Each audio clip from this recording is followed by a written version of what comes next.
10th class ఎగ్జామ్లో మనకి సైన్స్లో అది కూడా కెమిస్ట్రీ నుంచి ఒక 8 మార్క్స్ ఇంపార్టెంట్ క్వశ్చన్ అడుగుతున్నారు. అదేంటంటే కొన్ని ఈక్వేషన్స్ ఇస్తారు, వాటిని మనం బ్యాలెన్స్ చేయాలి. వీటిల్లో డౌట్స్ ఉందని స్టూడెంట్స్ అడిగారు కాబట్టి ఈరోజు క్లాసు నేను చెప్తాను. ఫిజిక్స్ టెక్స్ట్ బుక్ ఓపెన్ చేస్తే first chapter, first second third chemistry నుంచి ఉంటాయి. ఈ ఫస్ట్ చాప్టర్ ఏంటంటే కెమికల్ రియాక్షన్స్ అండ్ ఈక్వేషన్స్. ఈ చాప్టర్ బ్యాక్ సైడ్ మనకు కొన్ని క్వశ్చన్స్ ఉన్నాయి.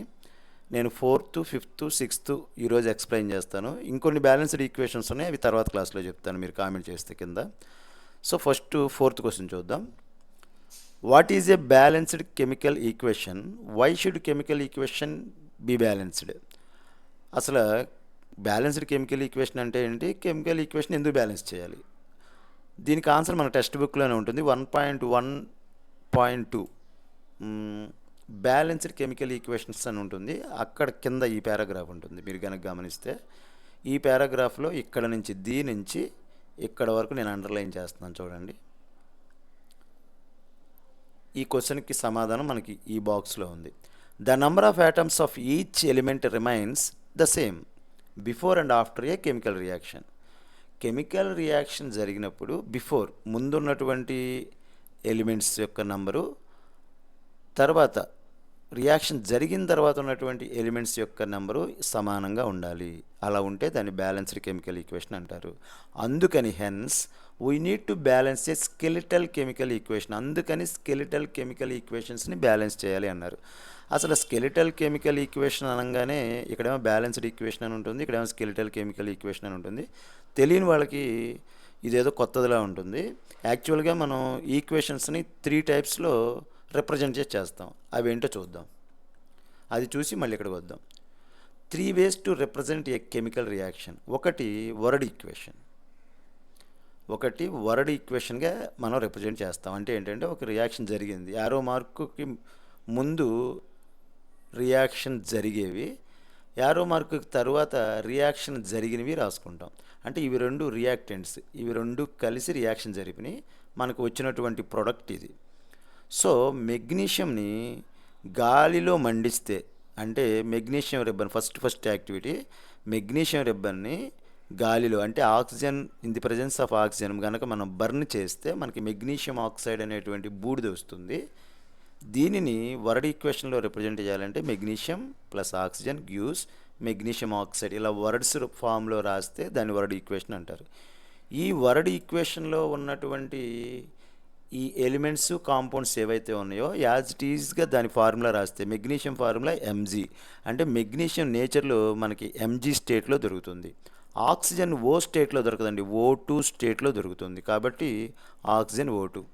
మెగ్నీషియం ఆక్సైడ్ అంటే ఎంజీఓ. వర్డ్ ఈక్వేషన్స్ యొక్క ఫార్ములాని యాజ్ ఇట్ ఈజ్గా రాసేస్తే మనకు వచ్చేది స్కెలిటల్ ఈక్వేషన్. నెక్స్ట్ ఏంటంటే వీటిని బ్యాలెన్స్ చేయాలి. బ్యాలెన్స్ చేయడం అంటే ఏంటి, ఇప్పుడు యారో మార్క్ ఉంది కదా, యారో మార్క్కి లెఫ్ట్ సైడ్ 2 ఆక్సిజన్లు ఉన్నాయి, యారో మార్క్ రైట్ సైడ్ ఒక్క ఆక్సిజనే ఉంది, అంటే ఆక్సిజన్లు సమానంగా లేవు యారో మార్క్కి ముందు వెనక. ఇలా సమానంగా లేకపోతే దీన్ని స్కెలిటల్ ఈక్వేషన్ అంటారు. మనం ఈక్వల్ చేసేసి రాసిన దాన్ని బ్యాలెన్స్డ్ ఈక్వేషన్ అంటారు. ఫర్ ఎగ్జాంపుల్ ఏంటంటే మెగ్నీషియం లెఫ్ట్ సైడ్ 1 ఉంది, రైట్ సైడ్ 1 ఉంది, సరిపోయింది. ఆక్సిజన్ లెఫ్ట్ సైడ్ 2 ఉన్నాయి, రైట్ సైడ్ 1 ఉంది. ఈక్వల్ అవ్వాలంటే ఏంటి, ఈ కాంపౌండ్ ముందు 2 వేయాలి. ఇప్పుడు చూడండి, 2 మెగ్నీషియంలు, ఇక్కడ ఒక్క మెగ్నీషియమే ఉంది, 2 ఆక్సిజన్లు సరిపోయినాయి. ఇప్పుడు 2 మెగ్నీషియంలు సరిపోవాలంటే ఇక్కడ ఇంకో 2 వేయాలి. 2 మెగ్నీషియంలు 2 ఆక్సిజన్లు 2 ఆక్సిజన్లు. ఇప్పుడు ఈ స్కెలిటల్ ఈక్వేషను బ్యాలెన్స్డ్ ఈక్వేషన్ అయింది. సో మనకి 3 టైప్స్. ఫస్ట్ వచ్చేసరికి వర్డ్స్ ఫామ్లో రాస్తాము, దీన్ని వర్డ్ ఈక్వేషన్ అంటారు. ఈ వర్డ్స్ యొక్క ఫార్ములాస్ యాస్టీస్గా రాసి మనం నెంబర్స్ ఏమి యాడ్ చేయకుండా ఉంటే దాన్ని స్కెలిటల్ ఈక్వేషన్ అంటారు. ఆ తర్వాత యారో మార్క్కి లెఫ్ట్ సైడ్ ఉన్న ఎలిమెంట్స్, యారో మార్క్కి రైట్ సైడ్ ఉన్న ఎలిమెంట్స్ ఈక్వల్ అయ్యేలాగా బ్యాలెన్స్ చేస్తే దాన్ని మనం బ్యాలెన్స్డ్ ఈక్వేషన్ అంటాం. సో ఇప్పుడు మనం టెక్స్ట్ బుక్ పారాగ్రాఫ్ దగ్గరికి వెళ్ళిపోదాం.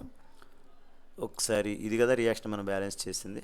The number of atoms of each element remains the same. ప్రతి ఒక్క ఎలిమెంట్ సేమ్గా ఉండాలి. ఇప్పుడు before and after A chemical reaction, ఒక కెమికల్ రియాక్షన్ జరిగినప్పుడు బిఫోర్ అంటే రియాక్టెంట్స్లో ఉన్నటువంటి ఎలిమెంట్స్ నెంబరు, ఆఫ్టర్ అంటే ప్రొడక్ట్స్లో ఉన్న ఎలిమెంట్స్ నెంబర్ ఈక్వల్గా ఉంటే దానిని బ్యాలెన్స్డ్ కెమికల్ రియాక్షన్ అని అంటారు. అందుకని we need to balance A skeletal chemical equation. అందుకని కెమికల్ ఈక్వేషన్ని బ్యాలెన్స్ చేస్తాము. ఇది 4th క్వశ్చన్కి ఆన్సర్. 5th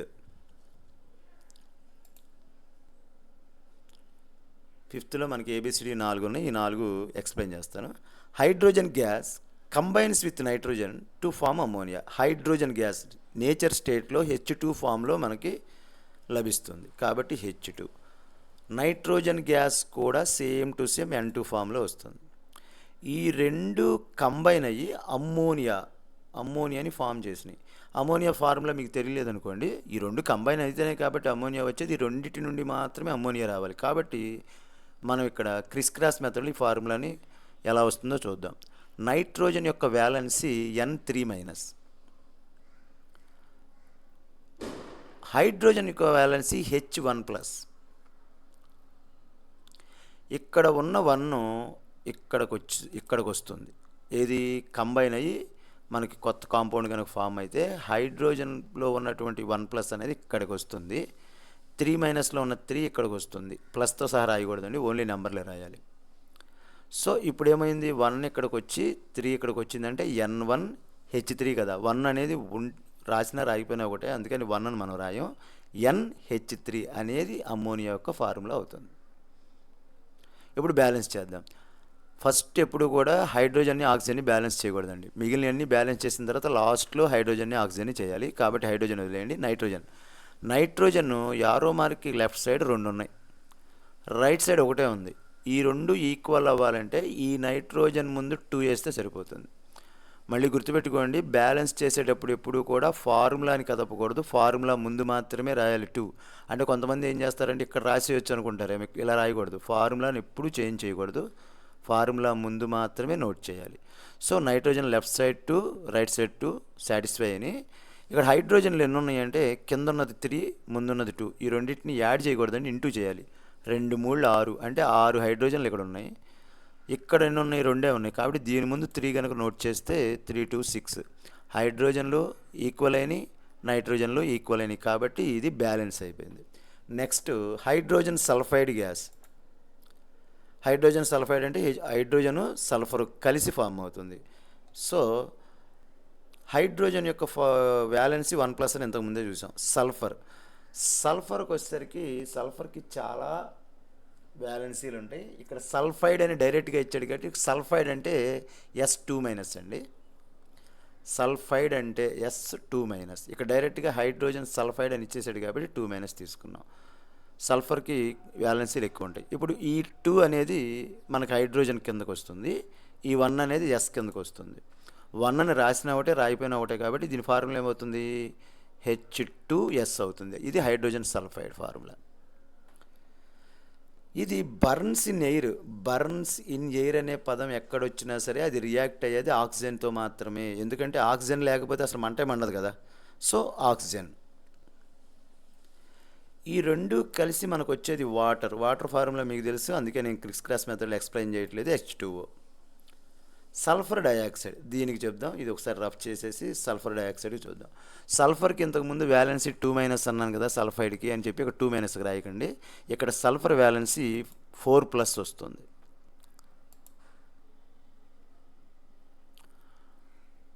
ఆక్సిజన్కి ఎప్పుడు 2-, ఆక్సిజన్కి మారదు. ఈ ఆక్సిజన్లో ఉన్నట్టు సల్ఫర్ దగ్గరికి, సల్ఫర్ల పైన ఉన్నటువంటి 4 ఆక్సిజన్ దగ్గరికి క్రిస్ క్రాస్లో మనం మారిస్తే అప్పుడు ఏమవుతుంది, S2O4 అవుతుంది, అంతే కదా. కానీ ఇక్కడ 2 టేబుల్ ఈ రెండిట్లోనూ క్యాన్సిల్ అవుతుంది కాబట్టి SO2 అనేది దాని ఫార్ములా అవుతుంది. సేమ్ ఒకే టేబుల్ క్యాన్సిల్ అయితే క్యాన్సిల్ చేసేసేయాలండి. చేసేసిన తర్వాత ఫార్ములా రాయాలి. ఇప్పుడు బ్యాలెన్స్ని చూద్దాం. హైడ్రోజన్లో ఆక్సిజన్లో బ్యాలెన్స్ చేయకూడదు కాబట్టి ఫస్ట్ బ్యాలెన్స్ చేయాల్సిన సల్ఫర్ లెఫ్ట్ సైడ్ ఒకటే ఉంది, రైట్ సైడ్ ఒకటి ఉంది, ఓకే. నెక్స్ట్ హైడ్రోజన్లు 2 ఉన్నాయి, ఇక్కడ 2 ఉన్నాయి, ఓకే. ఆక్సిజన్లకు వచ్చేసరికి ఇక్కడ 2 ఉన్నాయి, ఇక్కడ ఎన్ని ఉన్నాయి, 3 ఉన్నాయి. ఎప్పుడు కూడా బ్యాలెన్స్ అయ్యేటువంటి ఎలిమెంట్స్ అన్నీ ఈవెన్ నెంబర్స్లో ఉంటాయి. సో లెఫ్ట్ సైడ్ నీకు 2 ఉంది, రైట్ సైడ్ వచ్చేసరికి 2 + 1, ఇక్కడ 2, ఇందులో 1, మొత్తం 3 ఉన్నాయి. కాబట్టి మనం రైట్ సైడ్ మాత్రమే నెంబర్ వేయాలన్నమాట. సో ఇక్కడ కనుక 2 నోట్ చేసి అప్పుడు నేను 2 2 4 దీని ముందు 4 పెట్టేద్దాం కదా అనుకుంటారు. కాదు, ముందు ఇక్కడ 2 పెట్టాం కదా. ఎప్పుడైతే 2 నోట్ చేసామో ఇక్కడ 2 నోట్ చేయకూడదు. ఎందుకు అంటే మనం ఆక్సిజన్ని బ్యాలెన్స్ చేయాలని చూసినప్పుడు హైడ్రోజన్ డిస్టర్బ్ అయ్యింది. కాబట్టి హైడ్రోజన్ దగ్గరికి రండి. హైడ్రోజన్ దగ్గరికి వస్తే ఇక్కడ హైడ్రోజన్లు 4 ఉన్నాయి. కాబట్టి ఇక్కడ 4 అవ్వాలంటే ముందు 2 నోట్ చేయాలి.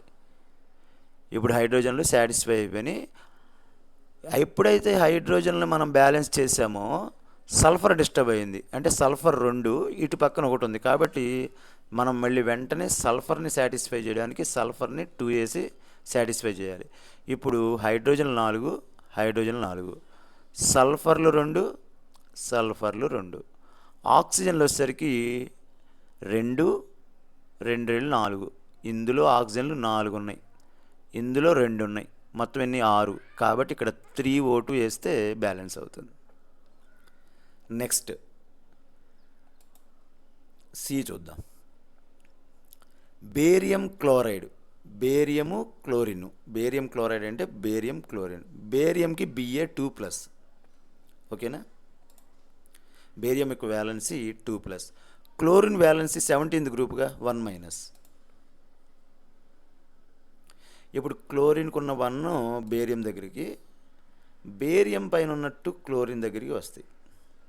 అప్పుడు ఫార్ములా ఏమవుతుంది? Ba1 అంటే చదవం కదా, BaCl2. BaCl2 అనేది బేరియం క్లోరైడ్ అవుతుంది. Next aluminium sulphate. అల్యూమినియం అంటే Al3+. Al3+ అంటే ఈ అల్యూమినియం యొక్క వ్యాలెన్సీ 3+. నెక్స్ట్ సల్ఫేట్ అని ఉంది ఇక్కడ. సల్ఫేట్ అనేటప్పటికి సల్ఫేట్, సల్ఫైట్, సల్ఫైడ్ 3 రకాలుగా ఉంటాయి. ఒకసారి చూపిస్తాను. సల్ఫేట్ అంటే SO4 2- ఉంటే సల్ఫేట్ అని చదవాలి. SO3 2- ఉంటే సల్ఫైట్ అని చదవాలి. S2- ఉంటే సల్ఫైడ్ అని చదవాలి. ఒక్కొక్క దాంట్లో సల్ఫర్ యొక్క వ్యాలెన్సీ ఒక్కొక్కలా ఉంటుంది. మనం ఇది చూస్తున్నాం, SO4 2-. కాబట్టి ఇక్కడ మనం రాయాల్సింది సల్ఫేట్ SO4 2-. ఇదంతా ఒక గ్రూప్ అండి. సో ఈ 2 అనేది అల్యూమినియం కిందకి, ఈ 3 అనేది ఈ మొత్తం గ్రూప్కి వస్తుందండి. అంటే బ్రాకెట్ పెట్టి 3 నోట్ చేయాలి. అంటే Al2 SO4 థ్రైస్, ఓకేనా. ఇక్కడ రాస్తాను చూడండి. Al కిందకి 2 వచ్చింది కాబట్టి Al2. SO4 మొత్తం గ్రూప్ మొత్తానికి 3 వచ్చింది కాబట్టి బ్రాకెట్ వేసి 3 నోట్ చేసాం. దీన్ని SO4 థ్రైస్ అని చదువుతారు. ఈ 2 రియాక్ట్ జరిగి ఏమొచ్చినాయి?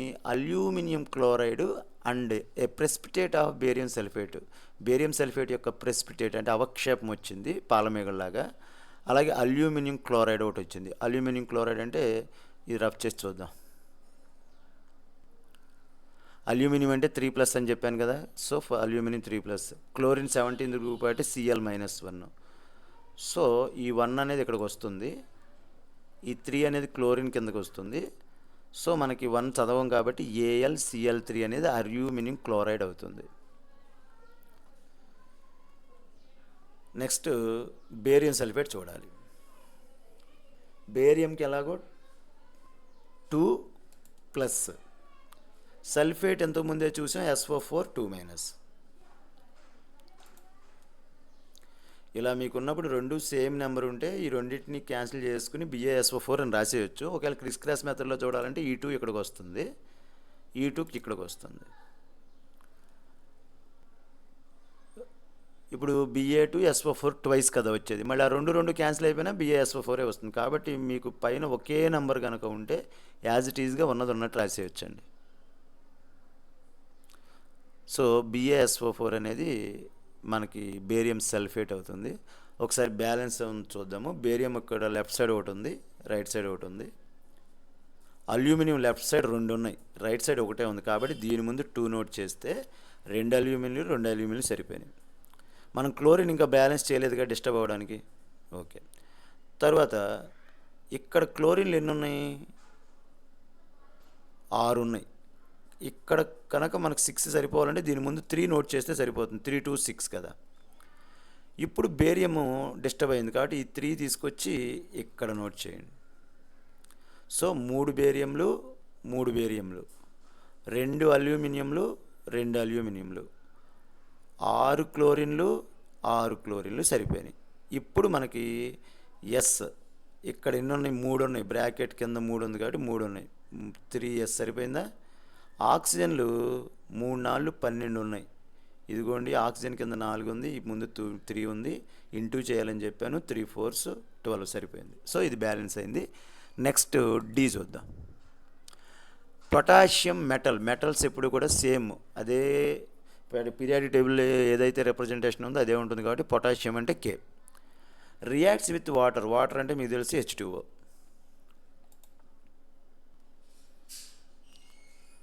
గివ్స్ పొటాషియం హైడ్రాక్సైడ్ అంటే KOH. కేకి +1, OH అయానికి -1, +1 -1 కాబట్టి కింద మనకు సఫిక్స్లు ఏమి రావు, KOH అని రాస్తాం. అండ్ హైడ్రోజన్ గ్యాస్ అంటే H2.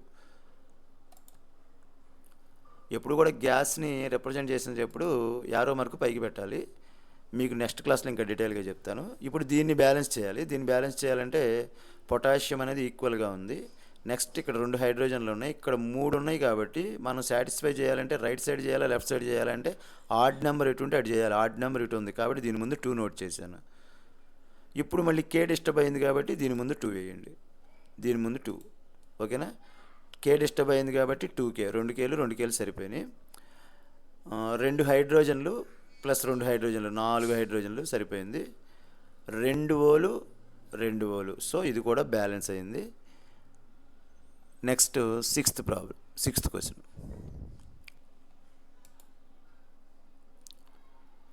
ఇందులో మనం ఫార్ములాస్ రాయక్కర్లేదు, డైరెక్ట్గా స్కెలిటల్ ఈక్వేషన్ ఇచ్చాడు. బ్యాలెన్స్డా కాదా? బ్యాలెన్స్ కాదు, బ్యాలెన్స్ చేయడం ఒకసారి చేద్దాం. ఏలో మనం చూడవలసింది నైట్రోజన్ లెఫ్ట్ సైడ్ ఒక్కటే ఉంది, రైట్ సైడ్ ఎన్ని ఉన్నాయి? 2 ఉన్నాయి అమ్మ. చూసారా, బ్రాకెట్ ఉంది కాబట్టి 2 ఉన్నాయి. సో ఇక్కడ 2 నోట్ చేస్తే మనకి నైట్రోజన్లు సాటిస్ఫై అయినాయి. నెక్స్ట్ కాల్షియం, ఎందుకంటే ఆక్సిజన్ని హైడ్రోజన్ని ముందు చూడకూడదన్నాం కదా, ముందు నైట్రోజన్ అయిపోయింది. సో ఇందులో ఇంకేం లేవు. ఇందులో కాల్షియం చూద్దాం. సిఏ సింగిల్గానే ఉంది. ఇప్పుడు హైడ్రోజన్లు చూద్దాం. 2 హైడ్రోజన్లు 4 హైడ్రోజన్లు కాబట్టి దీని ముందు 2 నోట్ చేస్తే సరిపోతుంది. ఇక్కడ 2 హైడ్రోజన్లు, ఇక్కడ 2. ముందు హైడ్రోజనే ఎందుకు మనం బ్యాలెన్స్ చేసామంటే నైట్రోజన్ని బ్యాలెన్స్ చేసినప్పుడు డిస్టర్బ్ అయింది హైడ్రోజన్, ఓకేనా? సో నెక్స్ట్ 4 హైడ్రోజన్ సరిపోయినాయి. ఇక్కడ చూస్తే 3 రెళ్ళు 6 ఆక్సిజన్లు ప్లస్ 2 8 ఆక్సిజన్లు రైట్ సైడ్ ఉన్నాయి. ఇక్కడ చూద్దాం. 2 3 6 ఆక్సిజన్లు ప్లస్ 2 8 ఆక్సిజన్స్ ఆల్రెడీ ఆటోమేటిక్గా బ్యాలెన్స్ అయిపోయినాయి. సో ఇది balanced. Next sodium hydroxide and sulphuric acid, sodium సల్ఫేటును వాటర్ ఉంది. దీంట్లో సోడియం ఇక్కడ ఒక్కటే ఉంది లెఫ్ట్ సైడ్, కానీ ఇక్కడ 2 ఉన్నాయి. సోడియం బ్యాలెన్స్ చేయాలంటే సోడియంకి 2 ఉన్నాయి కాబట్టి సోడియం బ్యాలెన్స్ చేయాలంటే సోడియం ముందు 2 నెంబర్ నోట్ చేయాలి. సో సోడియం బ్యాలెన్స్ అయింది. నెక్స్ట్ 2 ఆక్సిజన్లు ప్లస్ 4, మొత్తం ఎన్ని? 6 ఆక్సిజన్లు. సో ఇక్కడ 4 ఆక్సిజన్లు ఉన్నాయి. 6 అవ్వాలి అంటే దీని ముందు 2 నోట్ చేస్తే సరిపోద్ది. ఇప్పుడు చూడండి, 4 2 6, 2 4 6 సరిపోయింది. హైడ్రోజన్లు చూద్దాం. 2 హైడ్రోజన్లు ప్లస్ 2 హైడ్రోజన్లు, మొత్తం 4 హైడ్రోజన్లు. ఇక్కడ కూడా చూడండి, 2 రెళ్ళు 4 హైడ్రోజన్లు. ఇది కూడా బ్యాలెన్స్డే. Third equation NaCl AgNO3.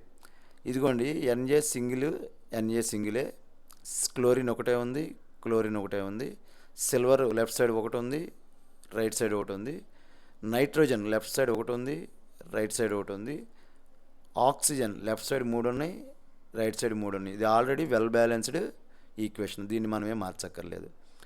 ఇక్కడ బేరియం సింగిల్, ఇక్కడ క్లోరిన్ 2 ఉన్నాయి, ఇక్కడ క్లోరిన్ ఒకటే ఉంది. కాబట్టి ఇది బ్యాలెన్స్ చేయాలి అంటే దీని ముందు 2 నోట్ చేయాలి.